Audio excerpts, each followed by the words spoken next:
ሀይሚ ፈራጇ ብዙ ነው። አንተ ብቻ አይደለም። አንተም ደግሞ ግን ለዚህ መብቃትህ በጣም ያሳዝናል። በጣም ይገርማል። የሀይሚ ፈራጅ ብዙ ነው።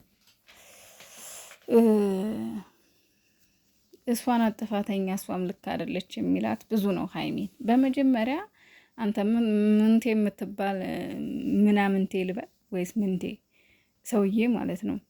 በመጀመሪያ ከራስህ ጋር ተጣልተሃል። ራስህን ይቅርታ ጠይቅና ከራስህ ጋር ታረቅ። መጀመሪያ ራስህን ይቅርታ ጠይቅ። ምክንያቱም እብድ ስለሆንክ ከራስህ ጋር የተጣላህ ምናምንቴ ስለሆንክ ነው እንጂ የሰው ሚስት አፈቀርኩ ብለህ እንደዛ በሚዲያ ያዙ ይልቀቁኝ አትልም ነበር። ሌሎቹ ደግሞ ካንተ ቀጥሎ ያሉት ካንተ ጋር እየተገናኙ ስለ ሀይሚ የሆነ ነገር ባለ ቁጥር ባፋቸው እያስመሰሉ እንደዛ አታርግ፣ እንደዛ አታርግ፣ እንደዛ አትሆን እያሉ ምክንያቱም ይህንን ለማድረግ ወይም ደግሞ ከሀይሚ ጋር የሀይሚን ስም አታንሳ ወይም ደግሞ የብሩኬን ስም አታንሳ ብሎ ለመናገር አንዴ ሁለቴ መገናኘት በቂ ነው። እነሱ ግን ደጋግመው ከአንተ ጋር በመገናኘታቸው ራሱ በጣም ተናድጄባቸዋለሁ። ምክንያቱም ሀይሚና ብሩኬ ላይ እንደዛ ያልሆነ ነገር እየተናገረ መለየት አለባቸው፣ አብራቸው ማየት አልፈልግም። በነገራችን ላይ ሁሌም ነው የምላችሁ ሰው ምን ያደርገኛል አይባልም። ወይም ደግሞ እሱ ትንሽ ነው ምን ያመጣል እሱን ተዉት አይባልም።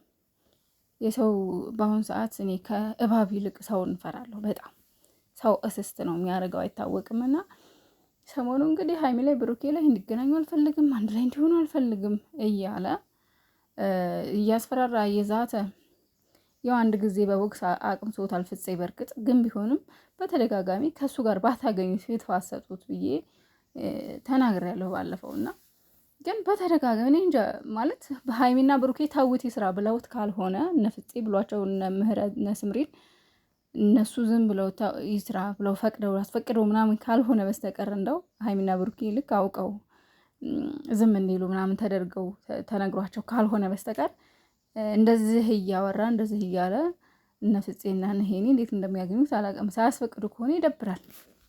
ምክንያቱም እዚህ ጋር ቅቤ እየቀባ አይደለም ያለው፣ ስም እያጠፋ ያልሆነ ሌላ ሰው ሌላ አመለካከት እንዲኖረው ምናምን ነው የሚያደርገውና ብቻ ግን ጥሩ መልእክት አይደለም እያስተላለፈ ያለው ስለ ሀይሚ ጥሩ መልእክት ስላልሆነ በተደጋጋሚ ማግኘታቸው ቅር አሰኝቶኛል እያልኳቸው ነው። ቅር ካለሽ ቅራሪ ጠጪ የምትሉኝ አጠፉም ትኖራላችሁ። አውቃለሁ አውቃለሁ። ግን ነገሩን እንደው እንደ ሀሳብ ነው ያልኩትና ለማንኛውም እንዴት ናችሁልኝ ውድ ቤተሰቦቼ? ለወሬ ከመቸኮል የተነሳ ሰላም ሳልላችሁ ነው ቀጥታ ወደ ወሬ የገባሁት አይደለ? ሰላማችሁ ብዝት ትርፍርፍ ይበልልኝ በያላችሁበት ዓለም ዳርቻ። እኔ ብዙ ጊዜ ድምፅ ሪከርድ ሳድርግ ድምፅ ይገባብኛል። ምክንያቱም ወይ ስራ ቦታ መስመር ደር ሱቅ ሆኜ ይሆናል ወይ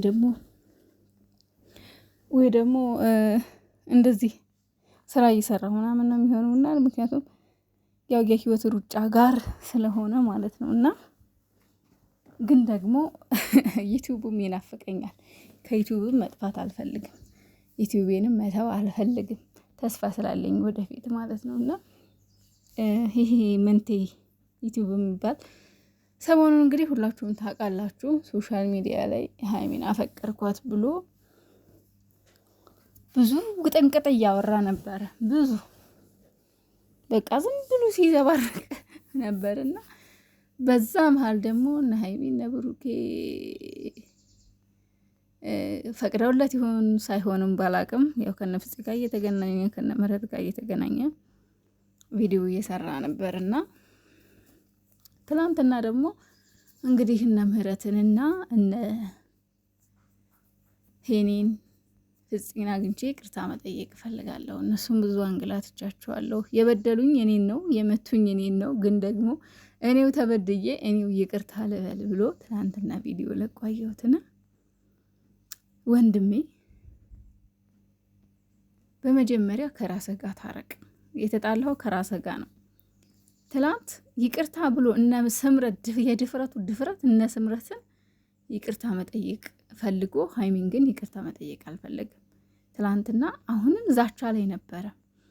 አሁንም ይሄንን ማለት ደግሞ ሀይሚን አላገኛትም ወይም ሀይሚን ትቻታለሁ ማለት አይደለም።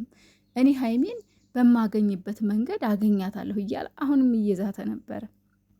እንግዲህ አስቡት። አሁንም በማገኝበት መንገድ አገኛታለሁ። በምን አይነት መንገድ ነው የምታገኘው?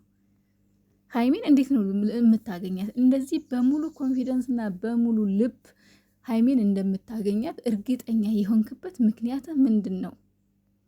ምን አስበህ ነው? ምንስ ለማለት ፈልገህ ነው? በጣም ያልገባኝ ነገር ማለት ነው። ምን እያልክ ነው? ምን አስበህ ነው? ማን ነው ከጀርባህ ያለው? ማንን ተማምነክ ነው? ስንት ብር ተከፍሎህ ነው? ምን እናውቃለን? ምን አሁን ላለችበት ሁኔታ አንተ ብትሆንስ እኛ በምን እናውቃለን? ምን የምናውቀው ነገር አለ? እያወራህ ነው። ኦልሬዲ እኮ በግልጽ እየተናገርክ እኮ ነው። በግልጽ እያወራህ እኮ ነው። ምን የምናውቀው ነው? አሁንም እኮ አንተ ልትሆን ትችላለህ። ምክንያቱ አሁን ላለች ሰው አይናቅም። ሰው ምን ያደርገኛል አይባልም፣ አይታወቅም። እኔ አሁንም አንድ ምክር ልምከርህ ዛሬ፣ አንድ ምክር የእህትነቴን አንድ ምክር ልምከርህ። እነ ሄኒን እነ ፍፄን እነ ስምሪን ይቅርታ መጠየቅ እንዳለ ሆኖ ይቅርታ አንተ እንዳልከው ይቅርታ ማለት ትንሽነት አይደለም። ይቅርታ ትልቅነት ነው። የትልቅነት ምልክት ነው ሰው ይቅርታ ሲጠይቅ። በነገራችን ላይ እንዳልከው ይቅርታ መጠየቅ ትንሽነት በፍጹም አይደለም፣ ትልቅነት ነው። ግን በመጀመሪያ እንዳልኩ ራስክን አስቀይመሃል። ምክንያቱም የሰው ሚስት የሰው ፍቅረኛ ከሰው ጋር ያለችን ሴት አፈቀርኩኝ ብለህ ያዙ ይልቀቁኝ እኝኝ የምትል ትልቅ ብልግና ነው። ትልቅ ነውር፣ ትልቅ ብልግና ነው። ስለዚህ መጀመሪያ ማነው ይቅርታ መጠየቅ ያለበት? ሀይሚና ብሩኬ። ሀይሚና ብሩኬ ይቅርታ ጠይቅ መጀመሪያ።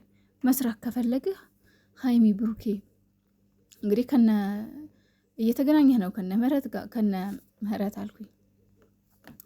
በጣም ብዙ ጊዜ ስምረት ምህረት ሆና ነው የምትመጣልኝ። በቃ ምህረት ብዬ ነው ማወራት። ለምን እንደሆነ አላቅም። ማወራው ስለ ምህረት ሳወራ ምህሪ ብዬ ነው። ስምሪ ለማለት ምህሪ እላታለሁ። ለምን እንደሆነ አላቅም። እና አንዳንድ ጊዜ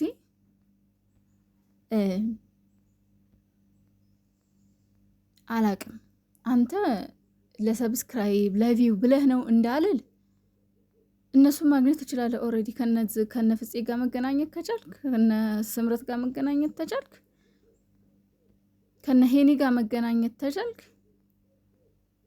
ሀይሚና ብሩኬን ማታገኝበት ምንም ምክንያት የለም። ታገኛቸዋለህ። እነሱ ደግሞ እምቢ አይሉ። የሚሰራን ሰው የሚያበረታቱ ሰዎች ናቸው። አብረን እንብላ አብረን ስራ የሚሉ ሰዎች ናቸው እንጂ እምቢ የሚሉ ሰዎች እኛም ሩቅ ስለሆንን ነው እንጂ እንሄድ ነበር። እነሱ ግን ሩቅ ናቸው። ሰማይና ምድር ነው የኛና የነሱ። እንደዛ ስለሆነ ነው እንጂ ማንንም እነስራ እንጂ እምቢ የሚል ነገር አይወጣቸውም። ሀይሚና ብሩኬ ስሩ የሚሉ ሰዎች ናቸው።